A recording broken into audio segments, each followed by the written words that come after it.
إلهي بقى محل له ورنتي ما أنت الناس ورتجليي ما أنت هالكن إن عن كل جيل نصيب ويالنه فرصة دان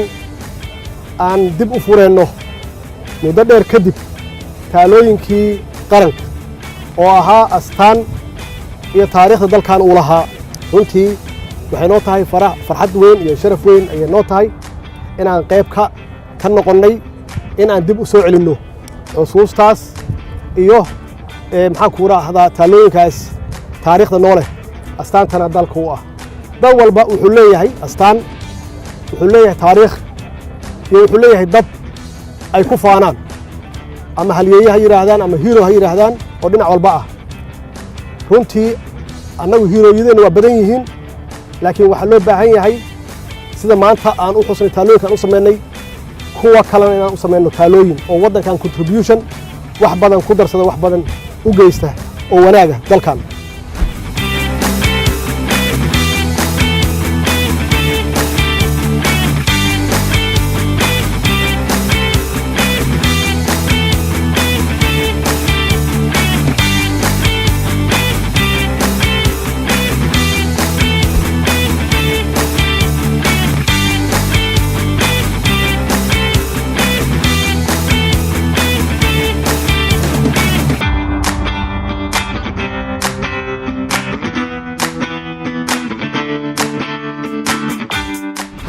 runtii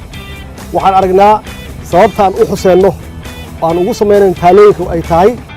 inay qayb ka ahaayeen halgankii dalkan soo maray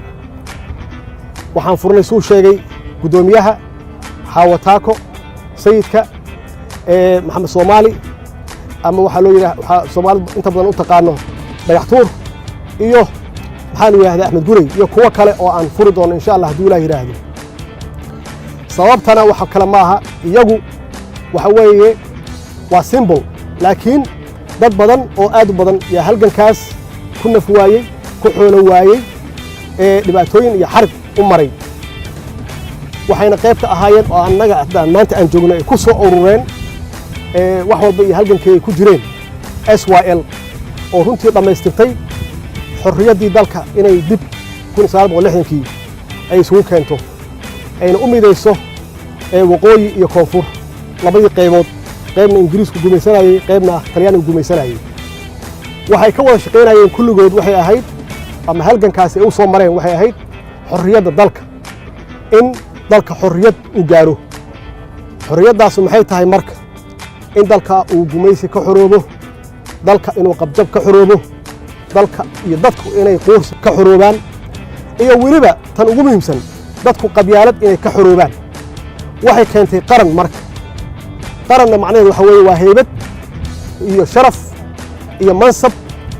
iyo maamuus qof walba Soomaali ah adduunka laga yaqaan magaciisa meel alla meeshu tagana